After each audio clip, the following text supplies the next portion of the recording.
Hello বন্ধুরা, সবাইকে স্বাগত জানাই আমার নতুন আরেকটা ভিডিওতে। তো এই দেখো কুমড়াটা, এটা আমরা ডেমি কুমড়া কই। তো তোমরা কোন জায়গায় কে কি থাকো আমার কমেন্টে জানাও। কুমড়াটা চুলাইয়া টুকরা টুকরা করে লাইছি।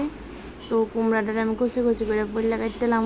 আর হলো কাতল মাছের মাথা নিয়েছি, আস্তা মাথাটারে কাটটা 2 টুকরা করে ধুয়ে লইছি। এরপরে লবণ হলুদ মাইখা হয়তো মাথাটা আমি ভাজছিলাম। তো কড়াইয়ের মধ্যে লবণ হলুদ মাইখা মাথাটা আমি ভাজতেছি। এই দেখো ভালো করে ভাজে লয়ে লাইছি। আর দেখো কুমড়াটা কুচি কুচি করে কাটছি। এরপরে তো কড়াইয়ের ভিতরে তেল দিয়ে দিছি, তেল দিয়ে তেলে পেঁয়াজ কুচি দিয়ে দিলাম। তো পেঁয়াজটা ভালো করে ভাজতেছি, কাঁচা লঙ্কাও দিয়ে দেবো। এই দেখো পেঁয়াজ কাঁচা লঙ্কাটা ভালো করে ভাজতেছি। তারপরে মাছের মাথার লগে জিরা ধনিয়া বাটতে রাখছিলাম, একসাথে এটাও দিয়ে দিছি।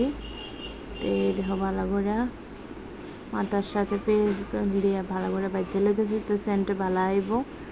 এরপরে আমি কুমড়াটা দিয়ে দিব। তো এই কুমড়াটা দিয়ে বেশিক্ষণ জাল দেওয়া যেত না, তাতে সিদ্ধ হয়ে যাবো গা।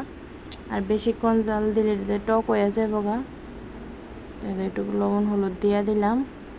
তো এখন উল্টায় পাল্টায় একটু লাইরা এই দেখো ভালো করে লাইরে লাইতেছি। তো এখন আমি ঢাকা দিব। তো কিছুক্ষণ ঢাকা রাখার পরে এই দেখো অর্ধেক সিদ্ধ হয়ে গেছে গা। তখন আর আমি ঢাকতাম না। তো জল উঠছে আমার প্রচণ্ড, যে জল থাকে।